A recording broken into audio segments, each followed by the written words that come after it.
Before we get started, I just want to say a big thank you to Squarespace for sponsoring today's video. What's up guys, in today's video we're going to go back down to the basics and try to master the dumbbell lateral raise. Now the reason why I'm covering this exercise in particular is because it's one which I see a lot of people doing wrong in the gym, most of the gyms I go to, and a lot of people who come and train with me in person. And it's one of those exercises that if you nail, it can be extremely beneficial in terms of building size and definition in your delts. Okay, so if we start off with the basics of this exercise, we need to decide, okay, what area or what part of the shoulder are we trying to work? You should be aiming to work this area here, the mid delt, okay? So one of the most common mistakes I see people do is, first of all, they lift too heavy. Now, what happens when you lift too heavy is, instead of initiating the movement with their delt, they actually elevate first, then lift up with their delt. So they initiate the movement with their traps and eliminate how much tension is placed on the delt itself, okay? So you got to think this is a very small muscle, so there's no need to overload it with a huge amount of weight, okay? Keep it light, especially if you're a beginner. The second mistake which people make is they often don't keep the tension on their mid delt and they move it all onto the front delt. So I'll show you. Again, this could be a combination of the weight being too heavy or they're just not thinking about it enough, okay? So they'll start off, they'll come up, but what they do is they rotate, if you can see here, their hands so that their thumbs are basically pointing to the ceiling. So they come up, thumbs to the ceiling, and if you see from side on, come up, the tension now is placed here. If I was to keep my palms flat, this is going to help move tension away onto the mid delt, and it's going to help even more if I lean forward slightly. Now, there's going to be two common questions which people are going to have, and that will be, how high should they go in terms of how high should they lift the weight? And again, this is really dependent upon the individual, okay? If you have very flexible shoulders and really good posture, you'll potentially be able to come all the way up to the top, generally to the point where your arm is parallel to the ground. But for those people who have poor posture and rounded shoulders, it's going to be slightly different, okay? I find this is quite common. People who come to me with poor posture, what happens is, let's say they'll sit down and this is naturally how they're positioned. Their shoulders are forward. So when they lift the weight up, they can only really come to here. If they were to come any higher, they just rotate instantly, and there's nothing they can do about that. Well, obviously they can, but nothing they can fix straight away. It's something they have to do over time, and that is fixing their posture and pulling their shoulders back so that they can do that. But to begin with, those people, they're just going to have to lean forward a little bit more and only come as high as is comfortable for them. Not too high to the point where they rotate and move tension away. If I keep my elbows bent at 90 degrees and just do that, it's pretty easy for me. Okay, I could do this all day. I mean, it is still working my delts, but it's unnecessary to lift that heavy weight.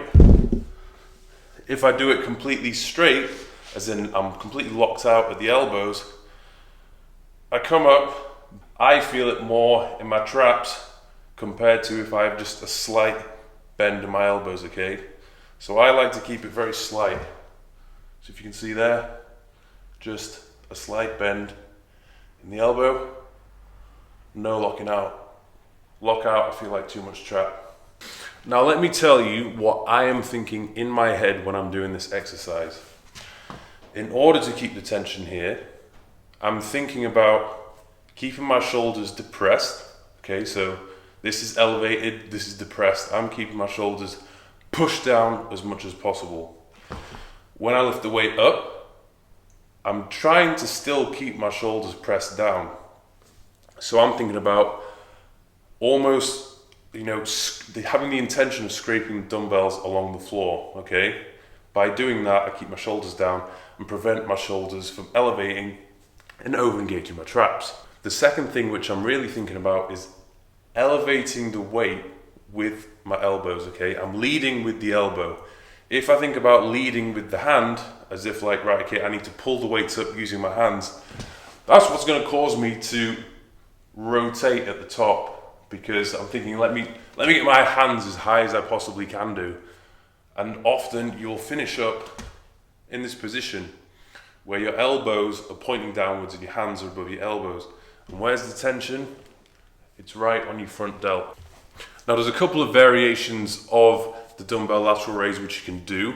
Now obviously there's the seated version, which I'm quite a big fan of because it kind of prevents you from using other muscle groups to help assist you get the weight from point A to B. There's the standing version, which again is very similar to the seated one, but to be honest I find this one slightly easier for whatever reason that might be. You see from a different angle. What you don't want to be doing, you see a lot of people doing this when they stand, if they're using too heavy a weight, kind of bend over and swing back, bend over, swing back. And all you're doing by just doing that is just making it easy for yourself, creating a bit of momentum so you can lift the dumbbells higher. I'm not saying it's wrong, but you're just making the exercise a little bit easier for yourself. And here's a little tip for you, okay? At the bottom of the movement, obviously when I'm standing here, it's easy, I'm basically doing nothing. It's going to be much more difficult if you come up to the top and then just when you get to here, boom, back up again. Okay, come down to the bottom just before you reach the bottom, up again. Okay, so I'm not letting my shoulders rest at any point during the movement. I'm going to find it a hell of a lot harder, it's starting to burn already because I'm not letting them rest. And another thing you want to bear in mind as well, at the top of the movement, right here, this is the hardest point in the movement because gravity is acting directly downwards 90 degrees to my forearm. So what you really want to do is try and spend more time there. You want to spend more time at the most difficult point in the movement, okay? Don't just go up and then back down, rest at the bottom, up, and then back down and rest. No, come up, try and pause for a little bit, slowly come down, up, pause for a little bit, come back down, come slow on the negative, a little bit faster on the way up, pause, control the negative. Another variation would be to do it leaning forward on an incline bench. So it's not fully upright, but it's on a slight incline, and what you're going to do is just the same thing. You're going to lift the weight up, keep the tension on the mid delt, and the good thing about this is your entire torso is fixed. Okay, and a lot of people, especially when they start to fatigue, and if they're the type of person that needs to lean forward, they will cheat and they'll start to lean back to make it easy for themselves, so they place the tension on the front delt. So by leaning forward on the bench, it keeps your posture completely fixed, and there's no way to kind of make it easier for yourself. Another version which I've started doing is just a single arm lateral raise, but looking in the mirror so that I can see exactly what I'm doing. I think quite a lot of people should do this because obviously when you're doing this exercise, you're usually looking at a mirror straight in front of you and you can't really see what your delts are doing unless you turn your head.